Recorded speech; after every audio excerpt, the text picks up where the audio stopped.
All right, everybody, welcome to Wizard Wednesday. This is Elf. I said this is Elf. And Dota. Thanks, Dota. Channeling in from the Quantum Downs. The last 3 days on Twitter, a battle has raged. It was Wizards versus Ninjas for the expansion punk dominance. On the second day, the Ninjas seemed to have the edge. The Oni Force seemed all but triumphant. But at the 11th hour, like a phoenix rising from the ashes, the Wizards cult rally and we quashed the Ninjas with a legendary 51% victory. I want to thank the Colt for that victory. It was absolutely incredible. We'll talk more about that later in the show. But first, as always, I want to start out with Cult member shoutouts. So, the last week, we've seen lots of amazing artwork from our members. Let me start out with Twitter user Oz, who did 2 amazing pieces. We got the Ghost Kitchen that he made for the infamous wizard Ghost Eater Bathsheba. And then he also, just today, dropped an incredible scene of his Sorcerer Quaid of the Sun on his travels. Dota, did you see that one?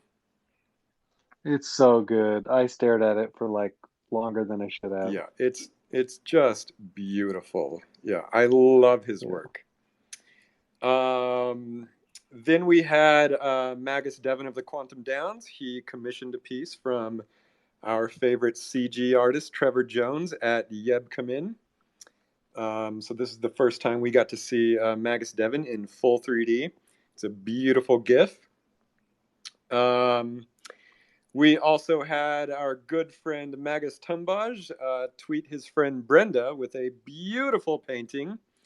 Brenda has been painting portraits of wizards. You guys should all go look at that post and read her story. It really touched my heart.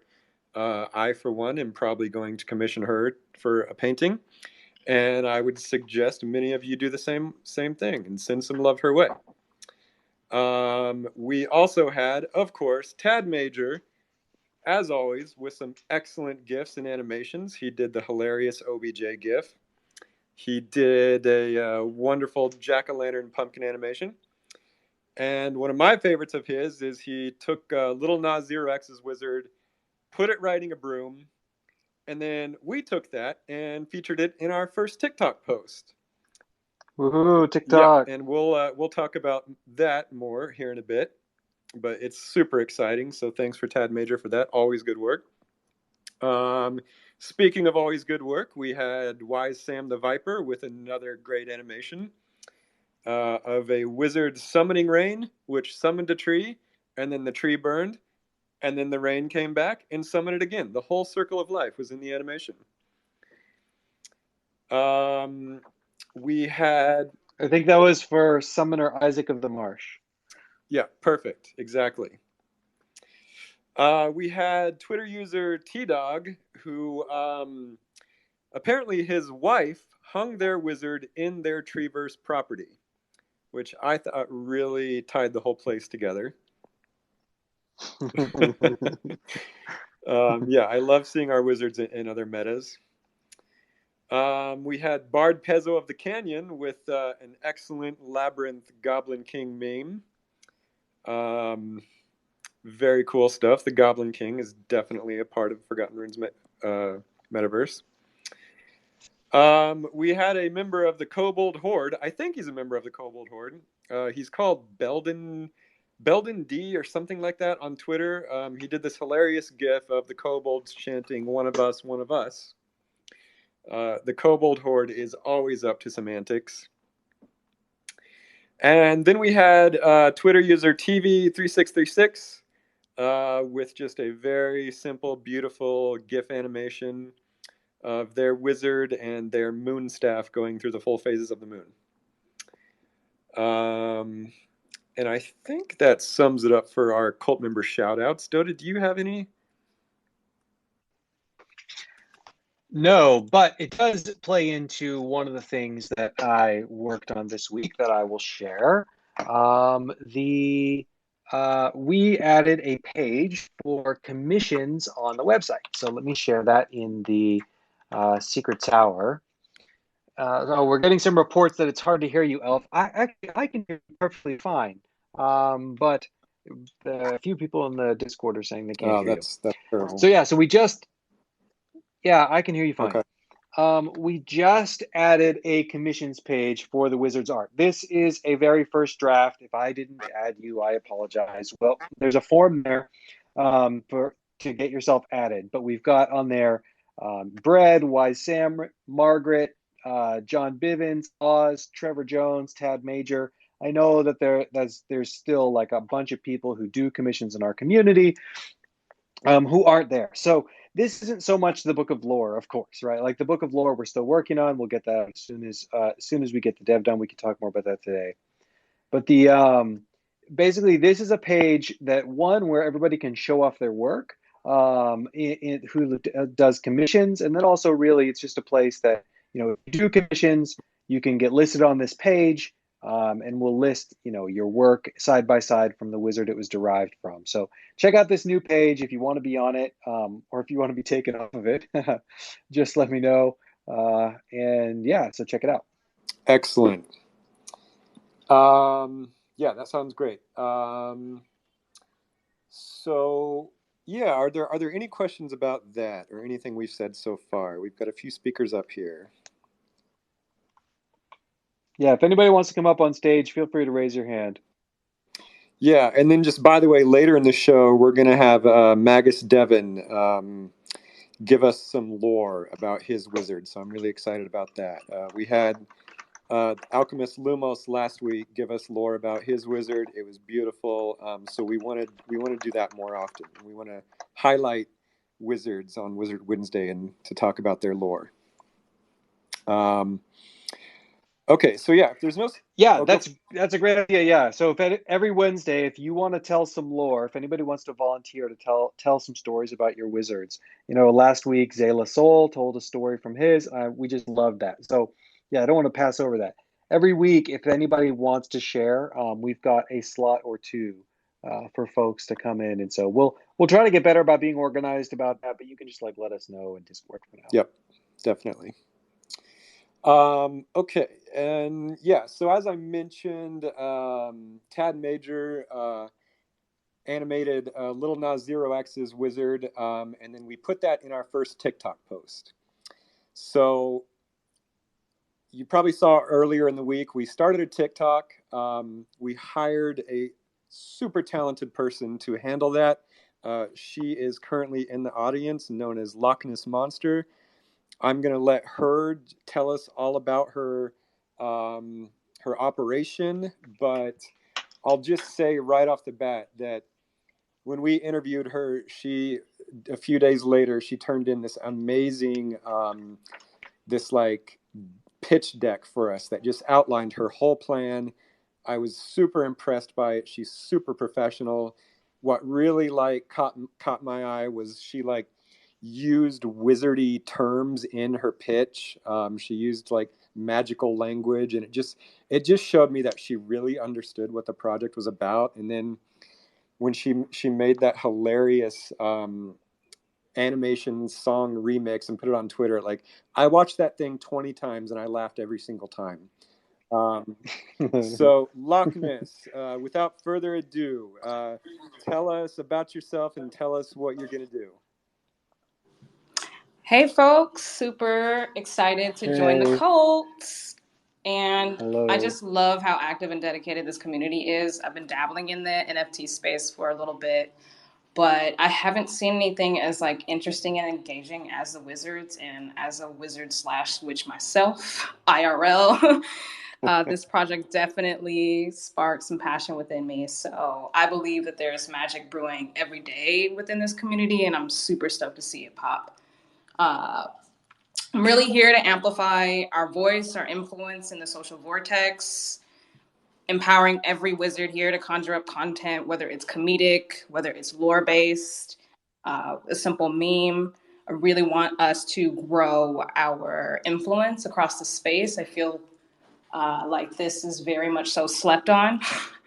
And super stoked about using the content, the animations, the lore you guys share, and remixing that on the various platforms, and especially on TikTok, because that's like the platform where you can grow the most, like exponentially.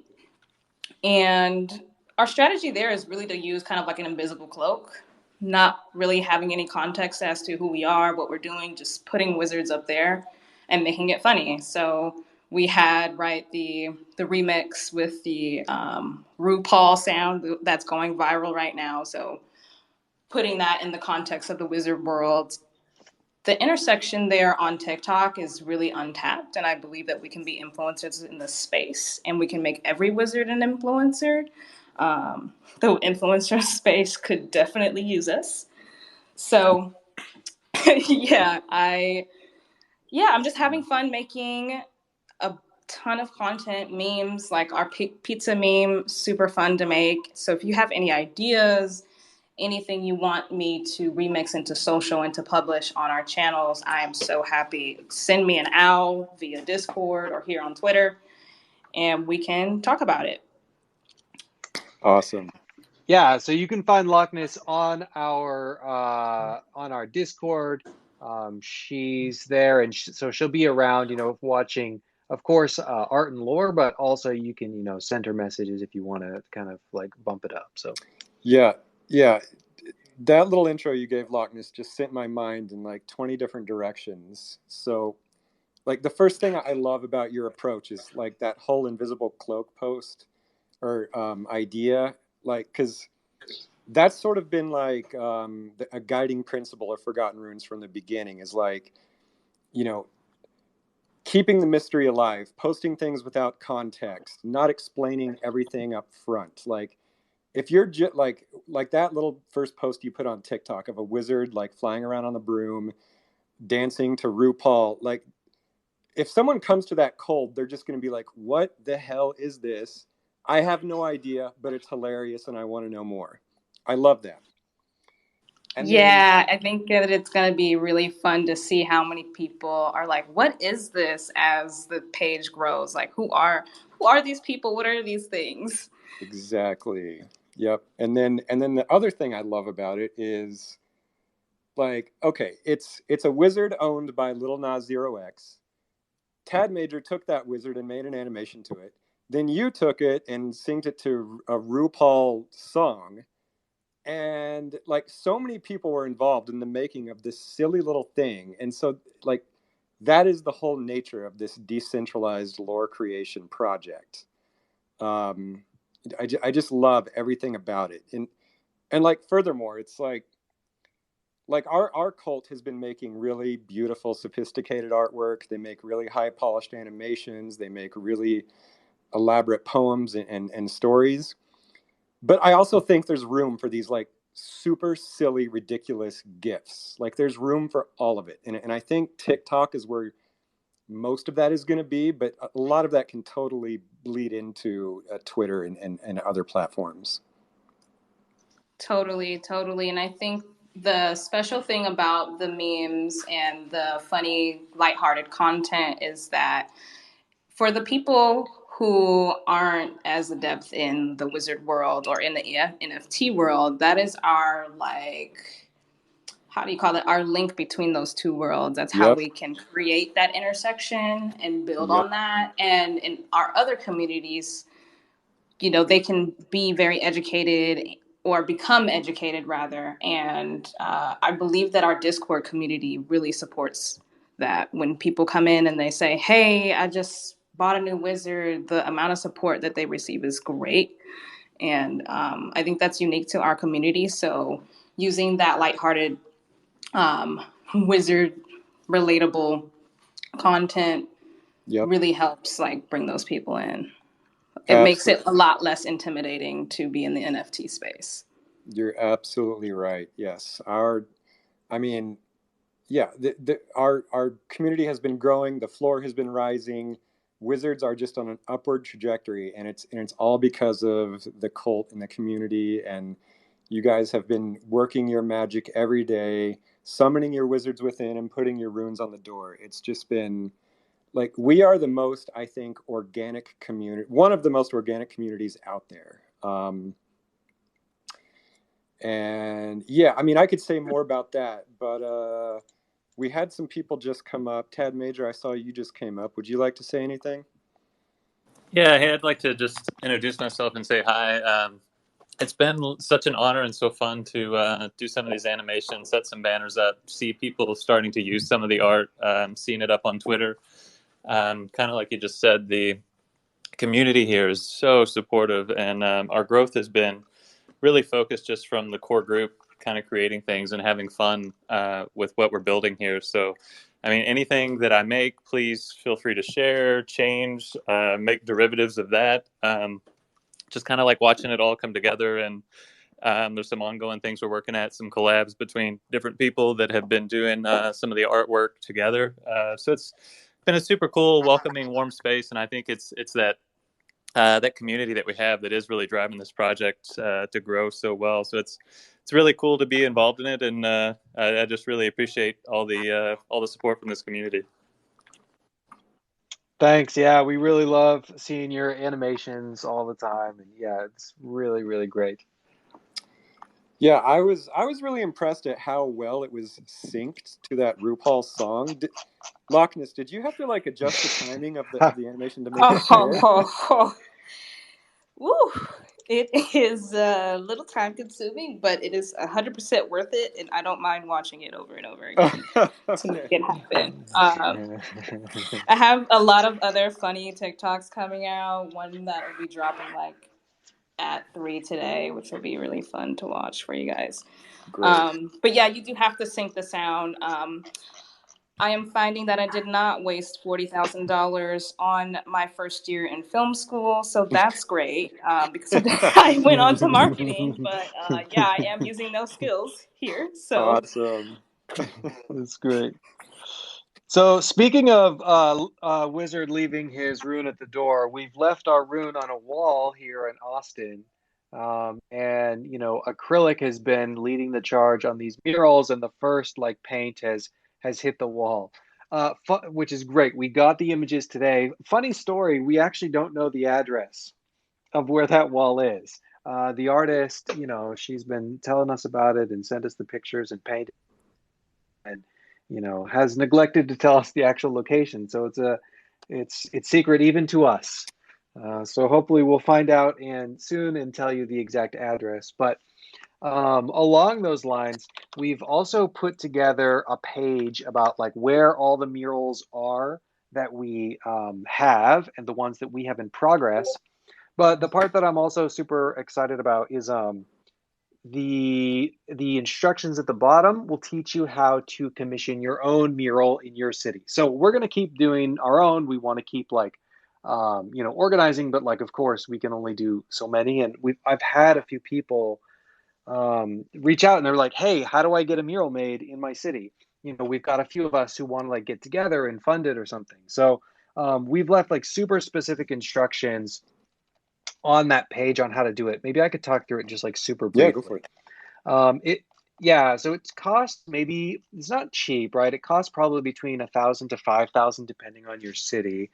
Most of the ones we've ordered are around like 5,000 for 2 different murals. So we're getting like a 10 by 10 of one wizard, and then like a 10-foot long by like 3-foot high of like 3 different wizards. And these were just picked by, we just decided like wizards we thought would be good for that town.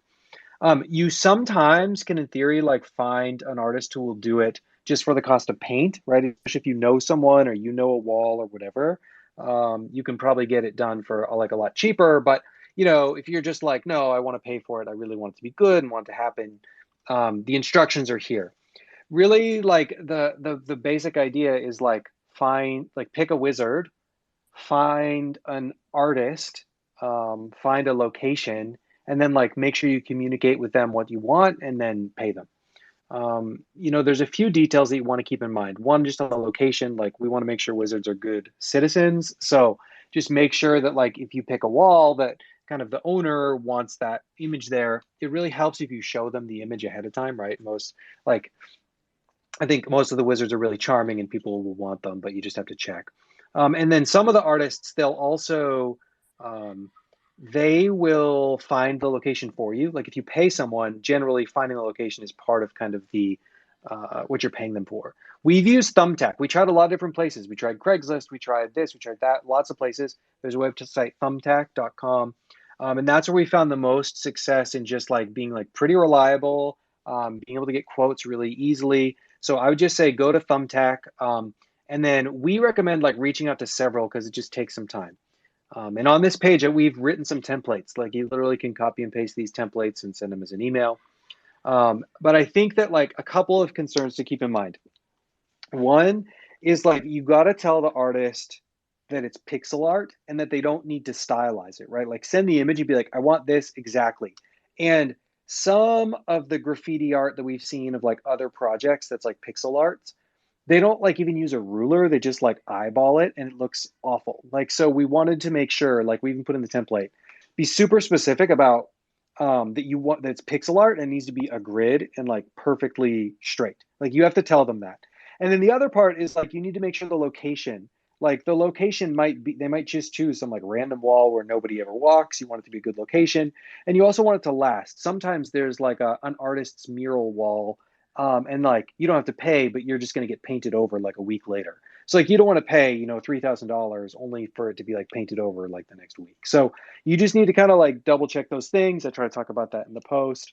But you know, it's pretty straightforward in terms of if you just are willing to pay. So yeah, if you decide you want to do a mural in your town, yeah, let us know. I know that there are people in like all different areas who want to do more murals, and we'll probably do our own too. So wizards, go and leave your rune on the wall. Exactly. Yeah, yeah. Well, and like you said, we'll figure out the location of this one in Austin. I thought I heard somebody say it's actually painted on a wall of a video game arcade. I don't know if that's true. Yeah, that's what I've heard too, but I don't know. Okay, cool. Let's see. We've got another request. Yeah. So, anybody want to say anything about all that? Happy to open it for questions too. Like we have other agenda stuff, but if anybody's like, oh, what's going on with the game? What's going on with the Book of Lore? What's going on with Forgotten Souls? We could talk about that. Yep. Mag, Devin, are you raising your hand right now? Is that what that is? Oh, actually, that was by accident, but sure, I was actually going to ask a question about the recent storyboard that you guys put out. Oh, I think I meant to do a laughing face. There we go. Anyway. Oh, okay. But yeah, nice. I was actually that goes perfect. I was gonna ask a question anyway. For the storyboards that you guys have been putting out, those are really, really great. Are you planning on having those released like maybe like bi-weekly or like maybe once a month, or how do you plan on doing that schedule? Because I was actually surprised that another one came out so fast since the last one. Yeah, I would love to do it every week. It's probably going to be more like bi-weekly. The thing that's involved with that is, so I've been writing the stories. I send the story to this storyboard guy I know. He actually lives in Germany. He's just really good. I worked with him professionally in the past. And then yeah, it takes him about, I don't know, maybe 3 or 4 days to a week to do the boards. If he does them in black and white, it's obviously faster than if he does it in color. The biggest reason we colored this one is because, like, when he first handed it in black and white, it wasn't clear that there was fire involved. So I was like, oh, we have to color the fire red. Otherwise, it's not super clear what this is. And then he just colored the whole thing. And it was amazing. I was just like blown away. I've gone back and looked at them so much. I love it. Yeah, I love it too. Yeah. So we definitely want to do more of those. Absolutely. Hopefully bi-weekly. You know, and the biggest reason for those is like this is just yet another way to teach the community about the metaverse of Forgotten Runes. You know, I can actually transition into that. I was actually gonna dispense some OverWorld lore today. Yeah. And I think I want to do that in these Wizard Wednesdays more often. Just drop more hints about the meta narrative and the overall lore. You know, at first I was like, no, I want to be super secretive and just drop it in comics and animation and stuff. But the demand from the community has been so strong to just you guys just every day DM me wanting to learn more. So I think I'm just gonna like verbally deliver a lot of it in these Wizard Wednesdays. So yeah, from the storyboards, what we learned is that magic can drive some users crazy. In this world, magic is a very unpredictable, powerful force, and just because you may be classified as a wizard doesn't mean you can control magic. It doesn't mean you've mastered it. In that story, we saw a pyromancer who has just been utterly consumed by his magic, and he lost his mind. And that can happen. That can happen in this world. Magic is it's a very powerful force that not everybody really knows how to control just yet.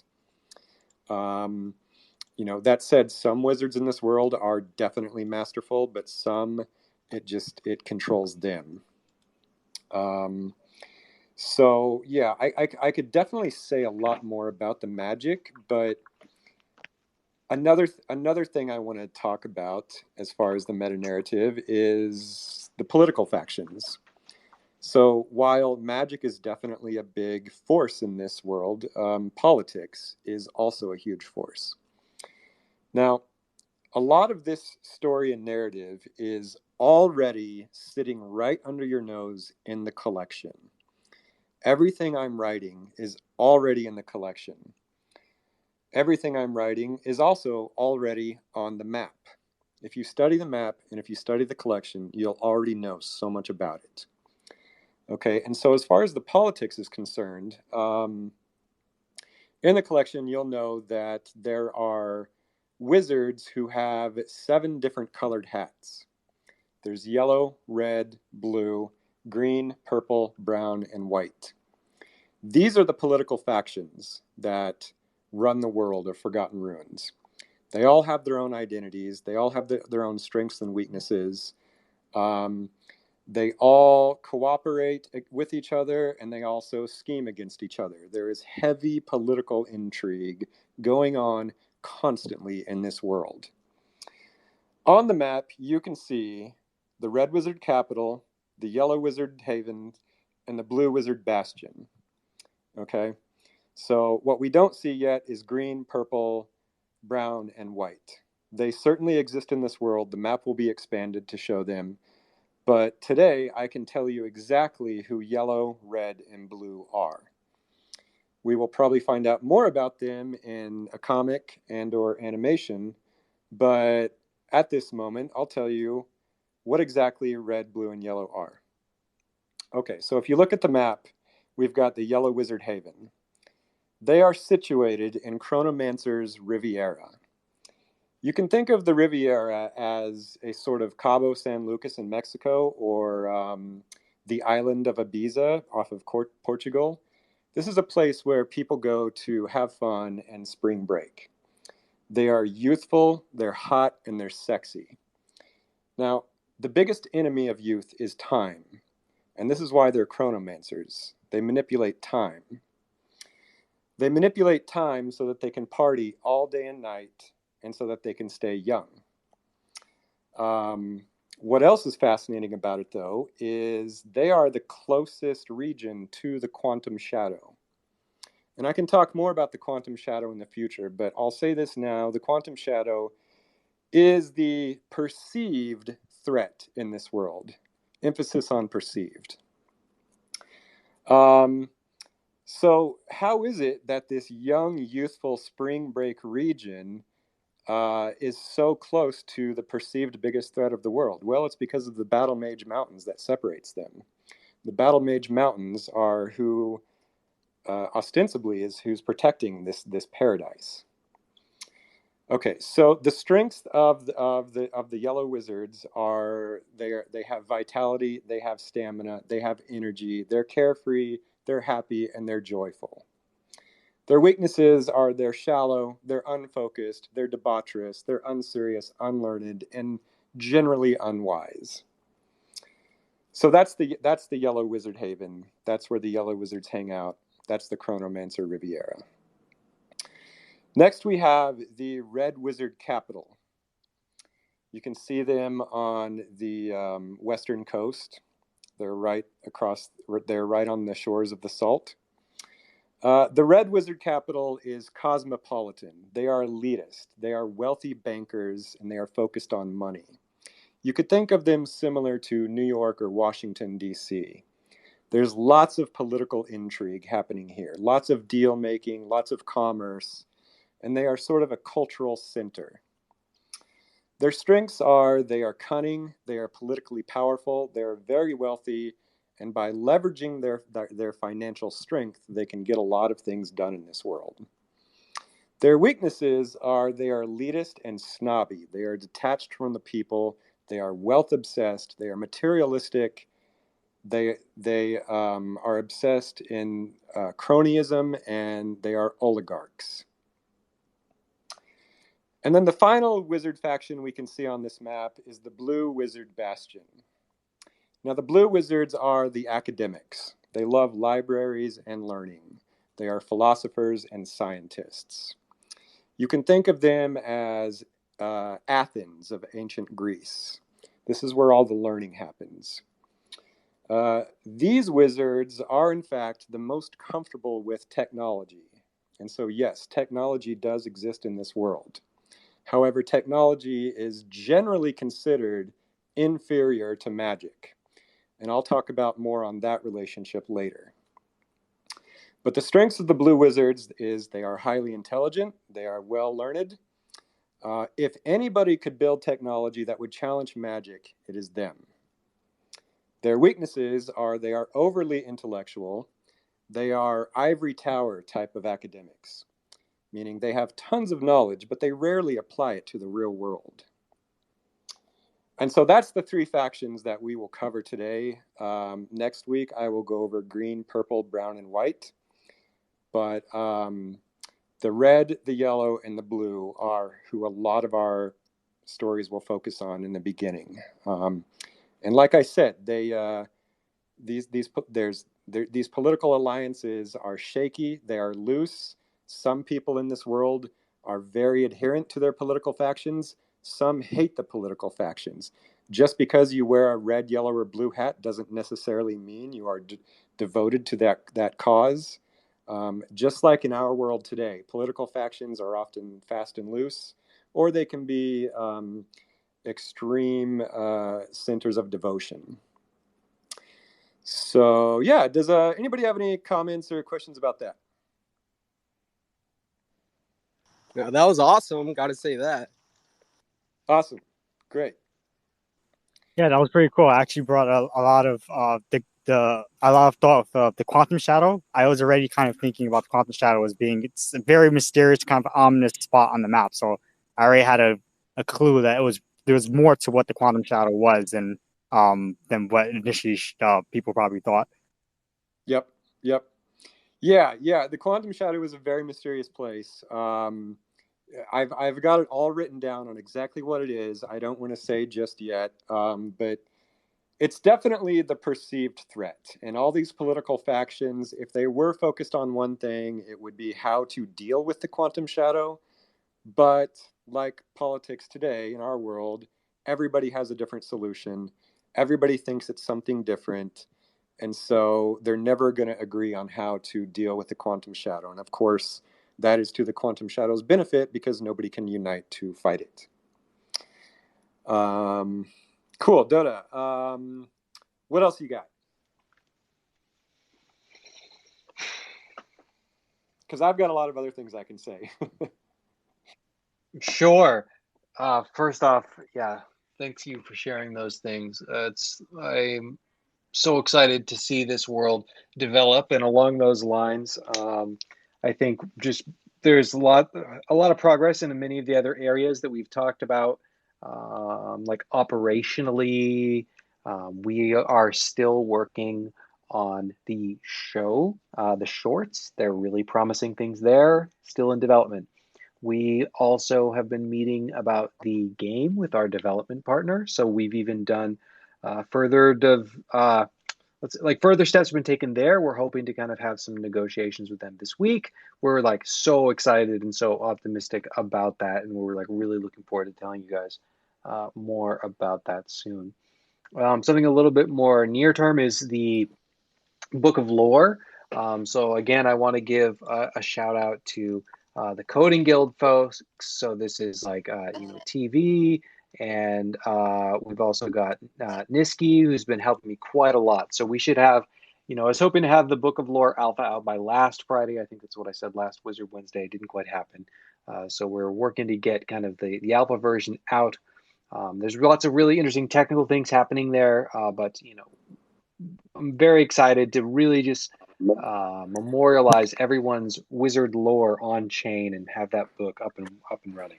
Yep, and just for anyone who is new to the Wizard Wednesdays, new to the cult, I will always reiterate exactly what the Book of Lore is.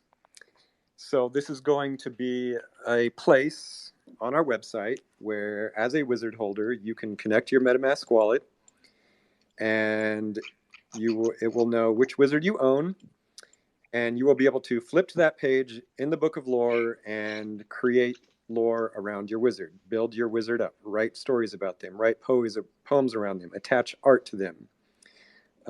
You are in control of your wizard. You summoned your wizard, and now the wizard will summon you. And I think it really it's a big part of what we're trying to do, in that, for the Forgotten Ruins Wizard cult is not just the NFTs. Like, we see what we're doing as, like, the Wizards cult is a collective legendarium, and the NFTs show kind of the ownership of the characters. But what we're doing here together is like collectively telling these stories, and so the Book of Lore is a way to put those stories on chain. Yep, absolutely. And then to take it further, as we're writing the meta narratives behind the scenes for comics and animation and these bigger media expressions, I've told our writers of like comics and shows, never just invent a wizard out of whole cloth. Always pull a wizard from the collection. And then if you do, flip through the pages of the Book of Lore. If somebody has written lore about that wizard, try to put it in the show. Try to put it in the comic. We want to use your ideas as much as we can. And we can't promise that everything you've written will be like put into a show or a comic, but it's always like a first stop for us to pull ideas from. And this is truly the nature of a decentralized lore building project. I have a question about the Book of Lore when you guys are done with it or publish it. Will there be gas fees when you publish something into it, if you're going to be connecting to MetaMask and whatnot? Yeah, I'm trying to keep the gas really low. It was only, it's not so expensive. I don't know the current price rates. Like, the last time I tested it, gas was like in single digits, and it was cheap. It was like a couple of dollars. But it should be like on par with minting an NFT, maybe even a little cheaper. Yeah, I was thinking if maybe it's possible to have kind of like a soft upload first. So like if you wanted to say they kind of have it just living on the site itself, just on the front end, maybe you can submit that. And then if you actually want to publish it to the book, then you can actually submit the transaction.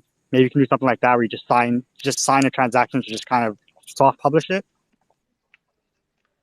Oh, this is a good idea. Yeah, to do like it would just be on the front end, and then if you want it, when you actually want to like upload it on chain and use the gas for it, then you can actually push the transaction through. But before then, you just do like maybe a simple signature. Yeah, because as this world builds, I imagine people wanting to kind of change the narrative of their wizard a little bit, less permanent. It's kind of cool too, because people can maybe get feedback or run it by the community first before committing it to the Book of Lore. This is a great idea. I'm recognizing it's going to extend development time a little bit, but I think we should do it. You're so right about this. So yeah, I'll talk to Niski this week and we'll work on that. Yep. Yeah, super interesting idea. That said, like, and Dota, you would know this better than I would, but even if you do commit something to the Book of Lore, can't you go back and edit it and change it if you want? You can, but you have to pay gas both Right. times. And so what they're kind of suggesting is like there's still a way that we could sort of have ownership signatures, so you have this proof of authenticity, but it's basically free because it would just be sort of living on our kind of internal servers. I have to think about this more because it's like maybe there's a way to do a preview that you can share. What I would hate is for people to just only do it off chain, and then there's no, if they move on or something, there's no way to really put that on It chain. Yeah, just occurs to me that's that the Like, problem I have too. I wouldn't want somebody to just kind of lazily put it on and like, okay, cool, that's it, and then it's not actually submitted. yeah, and it just occurs to me that we do have our Discord space to kind of share it first and get Yep, feedback. that is true. So That is yeah. true. right, right. So, but I think having a preview page that like you could share a URL that's like not, it doesn't appear in the book, it's not finalized, it has a big draft on it, but at least you could share the URL and pass it Yep, around that sounds before perfect. you commit. I think that's a good Yep, idea. that sounds Yeah. perfect. Cool. Awesome, guys. Elf, I love when you guys give feedback like this. I had a question, and this might have been covered at the very start, but it's largely how is full-time life on the Forgotten Ruins Wizard project going for you? And then also, I just spend time just imagining what your day to day is like, and you know, is part of it still crafting like the you know, the Forgotten Souls, or what's it look like? If you were to kind of give us a tour thematically of what the next maybe week or fortnight looks like for you in a typical, I guess there's no typical elf day, but like what are some of the themes emerging for you?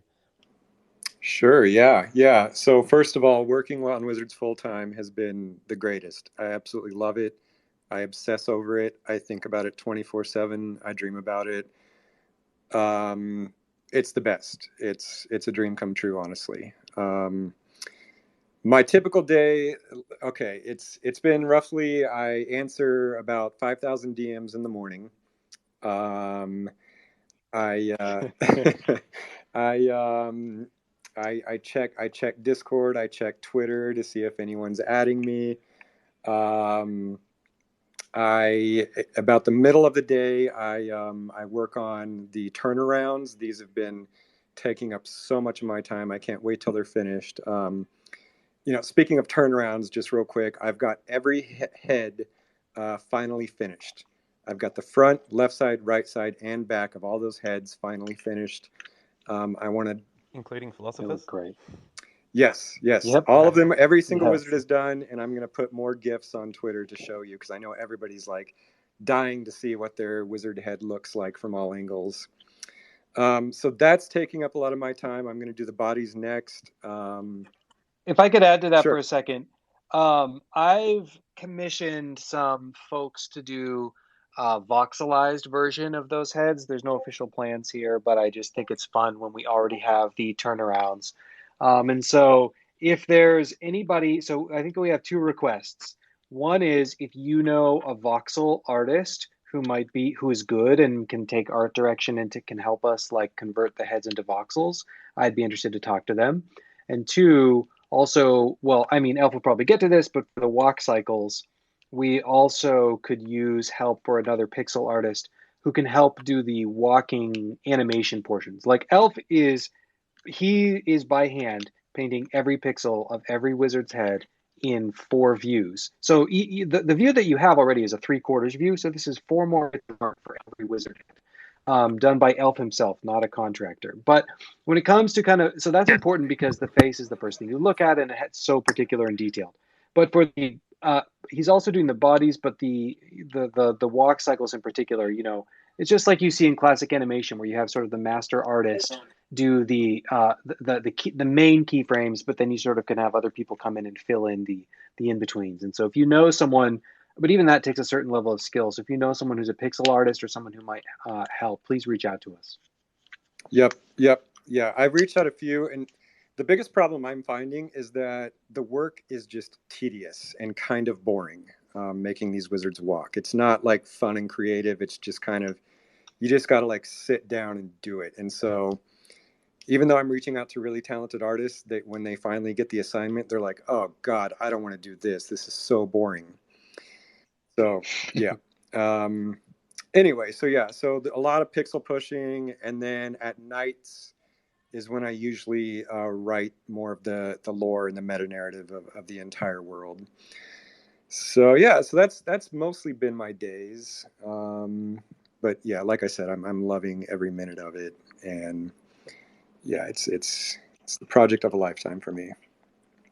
And on I'm this sorry. on this issue of like turnarounds versus souls. So they're both very art heavy, right? Because souls, there's no restrictions on which wizards can be burned. Okay, so for any of us joining for the first time, Forgotten Souls is a plan that we have for sometime in the next several weeks, where there will be a on order of 1,000 wizards, which may be sacrificed, and then some of those people will receive in exchange a forgotten soul. But dark magic is unpredictable and unreliable, and it's a dangerous endeavor if you choose to do it. But because there's no restrictions on which wizard can be burned, there is a sense in which it's almost an entirely new collection of the same size. And so there's a lot of art involved there. We've prioritized the walk cycles and the turnarounds above Forgotten Souls because we want wizards to exist in metaverses.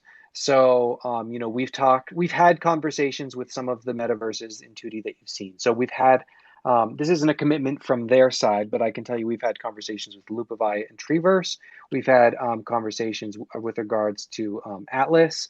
And, I can't necessarily promise what they will or won't support. But, if we have all 10,000 wizards with walk cycles as like pixel sprites, I don't believe that there's any other project that I know of anyway that has their entire collection with custom walk cycles. And so I imagine that they will support us. And even if even if their priorities lie elsewhere, we also have our own game, and we need kind of this artwork for that game as well. So we prioritize the turnarounds, but that's a lot of an art burden on Elf. Even as full time, it's taking weeks to do like basically the parts for 10,000 wizards in like 4 dimensions. And so we've pushed Souls back a little bit to make sure that we don't fall behind on the metaverse. But then as soon as we finish that, it's like all hands on Souls. Yep.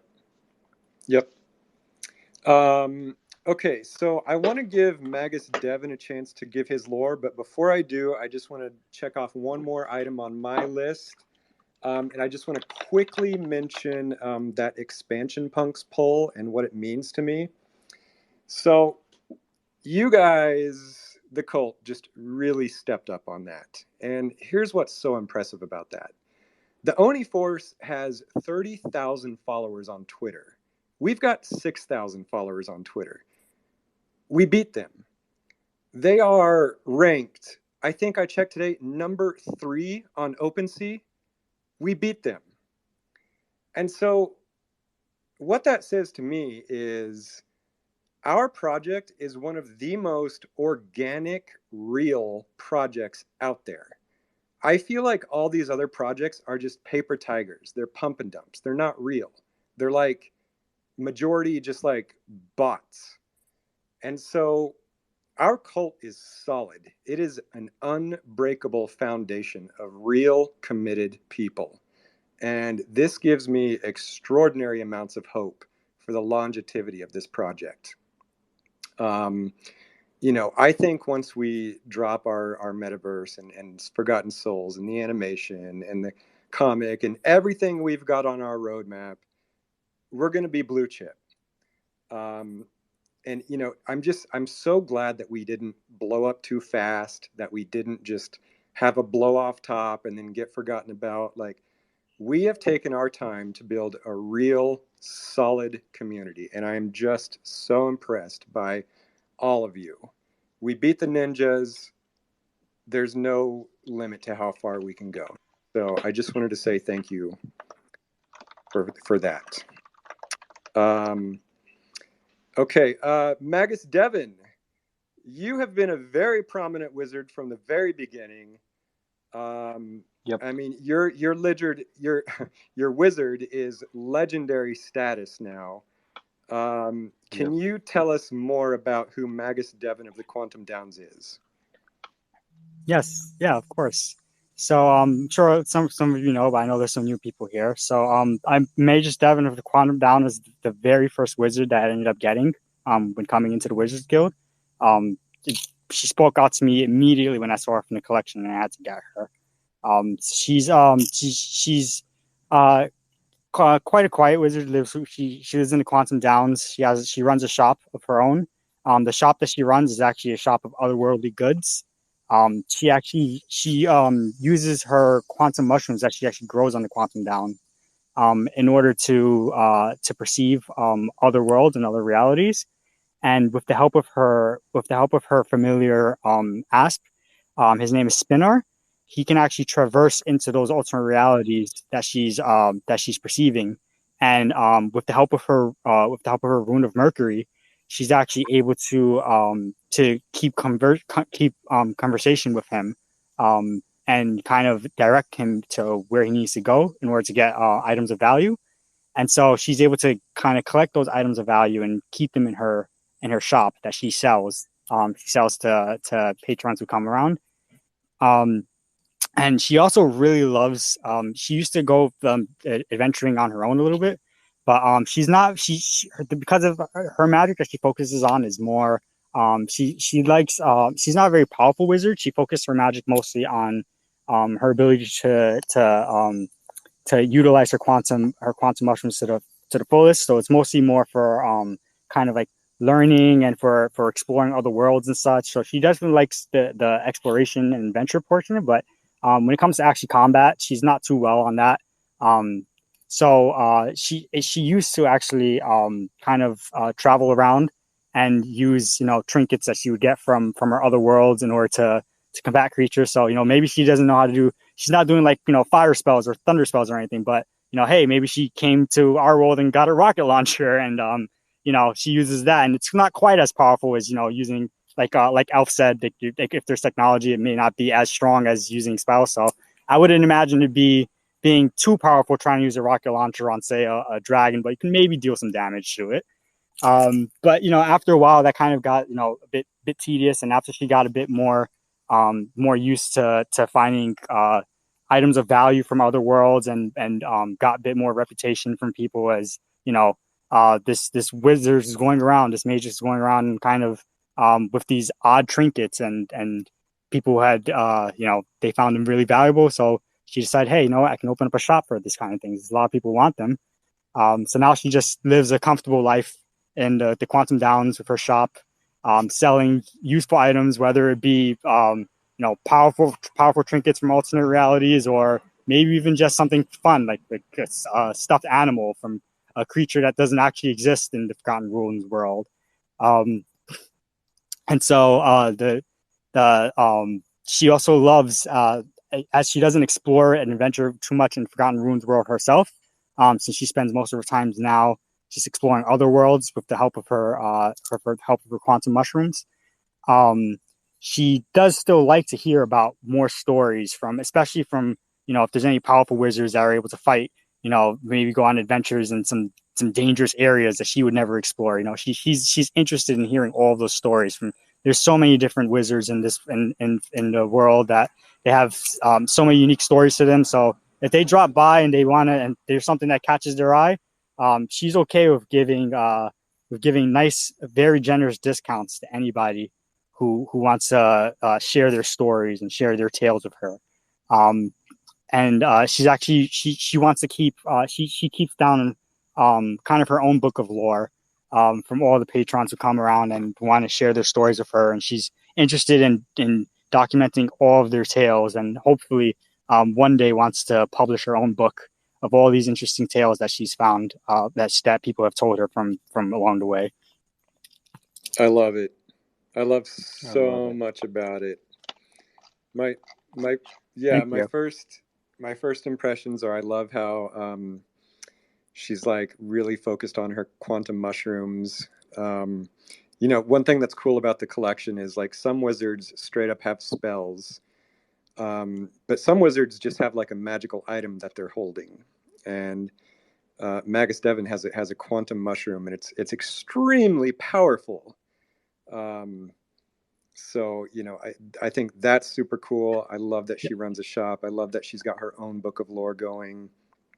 I mean, it's a really filled out character. Yeah. Yeah. And so I kind of had people ask me some questions about like how I go about my character building, and that definitely ties into it. Yeah, go for it. When I first got into the collection, I definitely wanted to have like a mushroom. Like I'm really big into mycology and I like mushrooms. So that was when I saw the collection, I definitely wanted one of those. And so when searching through, she actually really, really caught my eye. And actually, I mentioned before that when I make characters in MMOs, it's pretty much that archetype. It's even down to like having like blue hair for my characters. Like I really like that archetype. So she kind of hit like aesthetically. So first I kind of look aesthetically to see if they kind of check off like all of my check marks, and then from there, like these wizards are so great as a template. Like they give so much to work with, but at the same time, they lack the information that's required. So that way you have to fill in some gap of imagination. And I feel like it's such a perfect balance that they fill, because they give you a nice imagery for what they actually are. You have a name. You sometimes you'll have a title for what they practice. You'll have a location that they belong to, or they're tied to or related to. They'll have a rune, and they'll have their prop and they may have a familiar, and with all that stuff tied together, it's like it gives you a very nice base layer to build on top of, and it's flexible enough that you can kind of build them anywhere you want. So I'm sure that the original person I got Magus Devon from, I thank you, props for selling Magus Devon from below mint. She's never going to be sold ever again. But seriously, like I'm pretty sure they didn't have anything that I had in mind. But with any wizard, Magus Devon doesn't particularly have any rare traits, but with any wizard, you can kind of, if you're able to build a story from them, I would say that you definitely have the ability to. And so when I started, essentially, I got the imagery down. All right, cool. She has a mushroom. And the second thing I looked at was her name, Magus Devon of the Quantum Down. And so I was like, the Quantum Downs, and she has a mushroom. So I was thinking, well, wouldn't it make sense if she's growing mushrooms on these quantum hills that she's residing in? And then how would that tie into what a mushroom is? And so like, the immediate thought is obviously, hey, magic mushrooms. So it's kind of like, well, how does that tie into it? So they're magical mushrooms that perhaps, if you're thinking of it from the sense of quantum mechanics, maybe it has something to do with space time. Maybe it has something to do with alternate realities or parallel universes. And so I went on it slowly started building up from there. So I was like, okay, I have the mushroom, I have the location. Now I have what the mushroom does. So it has some kind of tie to quantum mechanics. Okay, cool. Now how could she utilize that? And then from there, I built up slowly, and I thought, okay, so maybe she uses these mushrooms, and she's able to, just like she's able to, perceive alternate realities with these mushrooms or parallel universes. And then I looked into, all right, so how does her familiar fit into this graph? So she has a familiar who's a snake, the green asp, and my immediate thought, because I actually do have I kind of like studying quantum mechanics on my own. So quantum physics is really fun for me. So the first thing that immediately came to my head was there's a concept in quantum mechanics called spinor, and I'm not going to get too into depth about it. But if you look up spinor rotation GIF on Google, you'll probably see what I mean. But essentially, it's you can get a pretty cool imagery of how it moves. It looks very much like a magical snake, and so that imagery really fit into what I was thinking of. So I was thinking, if I'm going to tie this whole character around the concept of being, the quantum mechanic wizard, I think that would be perfect for it. And then after that, I think I ended up taking a look at the rune, and the rune, that's the part I actually had to do some research on, because I'm going to be honest, I don't quite know a lot of symbolism with these, but luckily Google is a really simple resource to use. So you can get a lot from those runes, because there's there's tons of symbology you can look up for different cultures that have different meanings for them. And I feel like it should have probably dawned on me immediately, but the rune that I have is actually it's if you think of the Roman god, um if you think of Hermes from Greek mythology, he's the messenger god. He actually that's his rune. So it felt like it tied into place. I was like, okay, so messenger. And then if I try to tie that into the entire theme altogether, how would she be using messaging? And so I thought, okay, if she's in these alternate realities, perhaps she can't communicate with these alternate realities because she's just kind of perceiving them. I think of it as kind of like she's projecting herself to these realities. Like, she's on her magic mushroom trip pretty much, and she can see these alternate realities and perceive them, but perhaps she can't actually do anything in them. So that rune, I considered, okay, maybe she utilizes that rune in a way to tap into magic that can help her communicate, even if she's not actually in these realms, it's kind of like a visitor rather than an actual existing in these realms. So just kind of like, so in other words, I'm just kind of like, I piece it together little by little. I think of like a central theme, and I try to tie everything into that central theme, and I kind of look at the individual parts. And it's a lot easier once you start making, like, when you start thinking of these individual parts as a larger whole. So like Spinner, I could have just left Spinner as just a snake, like cool snake. And I'm sure you can, like, if you just want to have, and you're familiar, just be a pet, like a pet rabbit or something. That's perfectly fine too. It's just that it makes it a lot easier to build up a character if you just kind of think of the individual parts as much larger parts that build into a larger piece altogether. I love Yep. it so much. I have one more question. So, one of the things I noticed that recurs in her artwork is her Game Boy. Is that her book of lore? Is that where she stores the messages? Tell us about the Game Boy. Yeah, the Game Boy is actually, it's actually one of her most prized possessions that she got from another world. It's one of the first possessions that she ended up getting, and initially she got it and I want to say that it had a copy of Pokemon Red on it, and she was so fascinated by this creature capturing game that she simply had to learn more about what was going on in this. And so Earth tends to be one of her favorite areas that she favorite other realms that she'll go to grab some items from, because she's very fascinated about the world of Terra. I love it. Cool. So I actually have included Magis Devon and some of her artwork on the WTF page. I actually just updated this page today. I haven't even run it by Elf. I'm sure he's going to have some edits. And so part of kind of this idea that we're building a collective legendarium is this idea of telling these stories and trying to show examples. When you first learn about wizards, you should see these examples of what we're doing. And yeah, Magus Devon is legendary, and she gets homepage treatment. That's actually, and also just to circle back a little bit, that was actually a really cool idea that you had, Dota. I actually hadn't considered that myself, of having her book of lore actually be like with the Game Boy. I think I'll actually be writing that in, and that's also part of what's great about this decentralized lore building, is that you can there's sometimes where I get ideas from other people, just like reading what other people are having, and like building up on my own lore that I've been creating. Just by seeing what other ideas that people have, and it's really great for building your own characters too. Absolutely, I love it. Your whole process is pretty much exactly how I do it myself. Yep.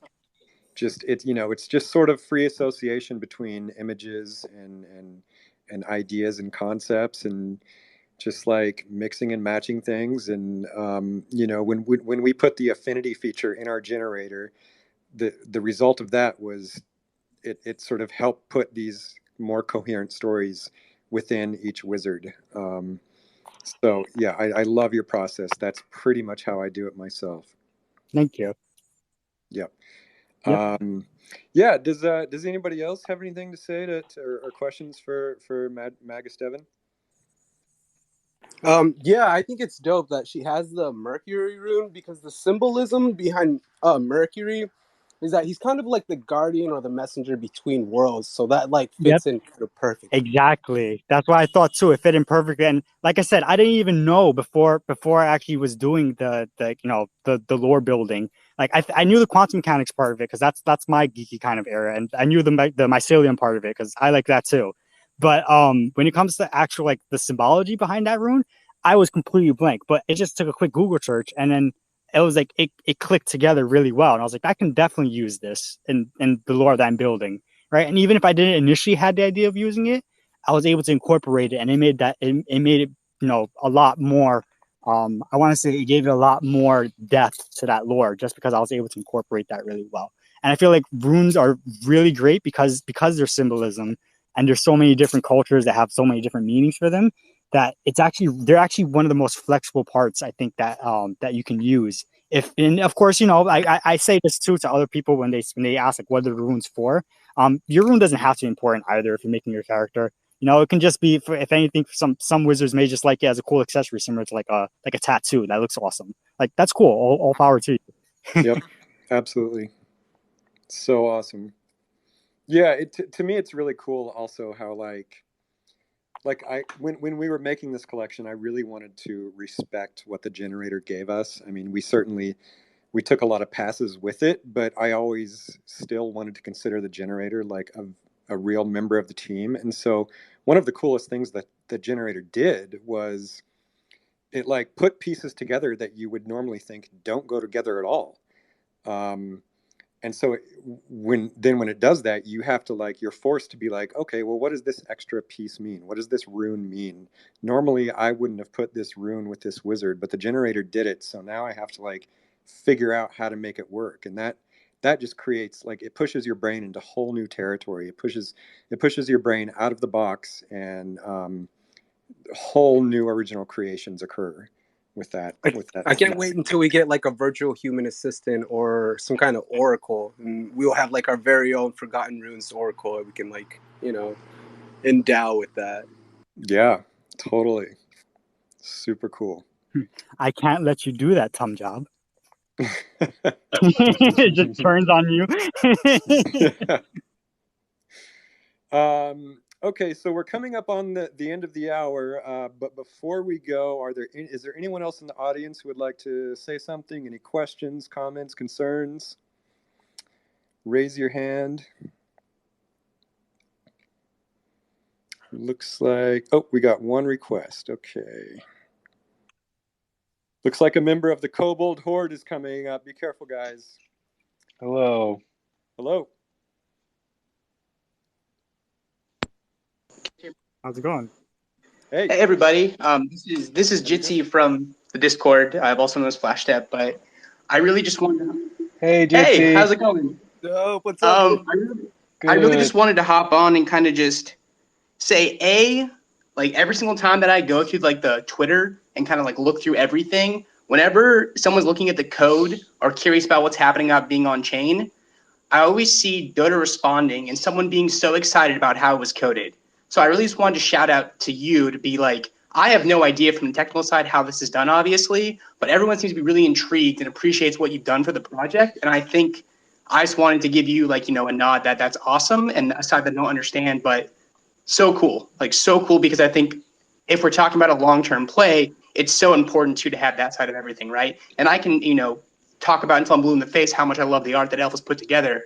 I even went down the rabbit hole and like found some of your art that was on Rarible and saw it for a 1-for-1 that I was going to buy. Now it's at 2 ETH, and so it's out of my price range. But like, you both are amazing, and I can't express how cool this is and how it's gravitated so many people to the same spot to create these stories that I think will go on for years. Yes, I would like to second that. Dota is literally a smart contract wizard. Thanks, guys. Yeah, I need to write a blog post too about like how that works. Standing on the shoulders of giants there. And thank you very much. Yeah, I think one of the things when we set out to do this project is, we set out to do like 100-year project. That it would be something that like we checked the details early on to make sure that we got everything right. Like when you create a new work, you can never be sure about how it will be accepted, but by like paying attention to the details early on, you can make sure you give it kind of its best shot at the world. And so I'm really thankful that we were able to spend those time on those details early on. And I think, I know I probably speak for a lot of people here. I think they feel the same way. And like what you all said earlier in this episode, this community, and I said it earlier in chat and Discord, the whole like on one thing versus us when it comes to voting, I think that's everything, right? Because it's grassroots community coming together to 20K versus the 1 or 2K in our Discord, right? And like some people don't think it's as important, but I think it really speaks to the volume of where this is going and how obsessed. I mean, I can say it. I'm obsessed with the project. I have other NFT plays I like and enjoy, but nothing holds my attention as this project has, and I think that's for a lot of people here. So really, I mean, I'm taking up too much time here. I really just wanted to say thank you, and I'm looking forward for like the years to come with this project. Thank you. Yeah, likewise. Thank you. Thank you so much. Mind, you came up. Did you have a question, comment? Hey, what's going on, guys? Hey. Hello. Yeah, I'm obsessed too. I'm not gonna lie. It's honestly consumed my life these past couple of weeks. I did want to ask. I saw somebody talking in Discord. They were asking about possible translations of like the roadmaps or the website for different languages, just for easier reading for different for people from different countries. And I had one more thing. I just blanked out. Jeez. Oh yeah, I did want to say too, guys. Like Wizard by Wizard. The affinities are amazing, but also if you guys see something that speaks with you, make sure you guys buy and hold, because I almost got priced out trying to like acquire another wizard.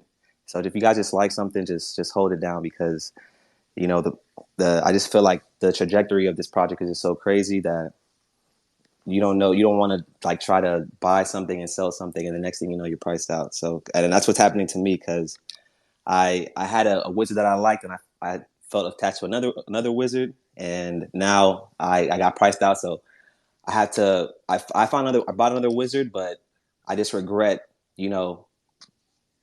not being able to just hold on to that wizard, and because you don't know what's gonna happen, like when this thing is gonna shoot up, because it's just an amazing project. It's really consumed my days with writing lore. I've been doing like animations for it and everything. So I'm sorry, guys. I just like, I don't know. I've just been nerding out with this. So I really appreciate what you guys are doing in this space. Yeah, I love like seeing kind of the animations and the lore and the creations on these wizards, and yeah, I like this idea a lot of localizing what we're doing.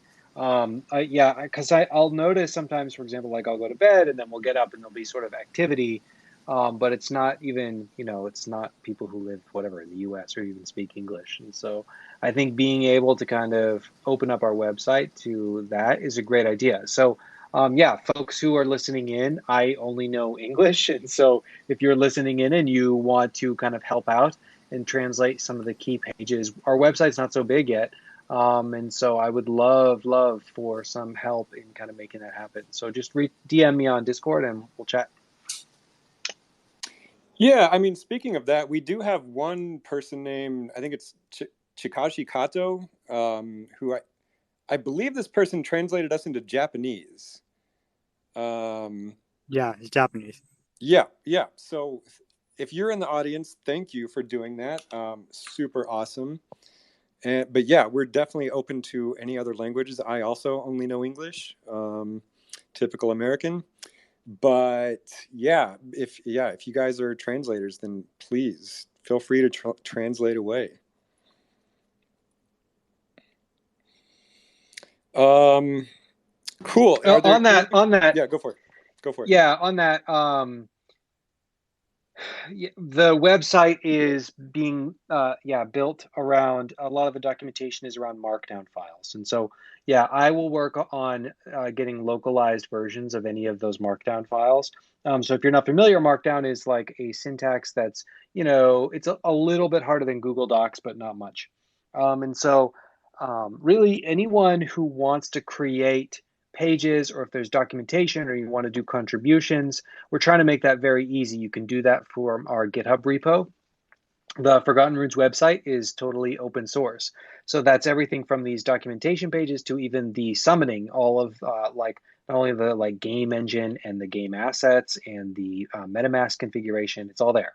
And so if, one, if you're an interested coder, you can look at that. But two, the point that I'm trying to make is, if you look at our documentation on our website, and you're like, oh, this sucks. Why don't they talk more about the political system or something, or how to buy an NFT for new wizards?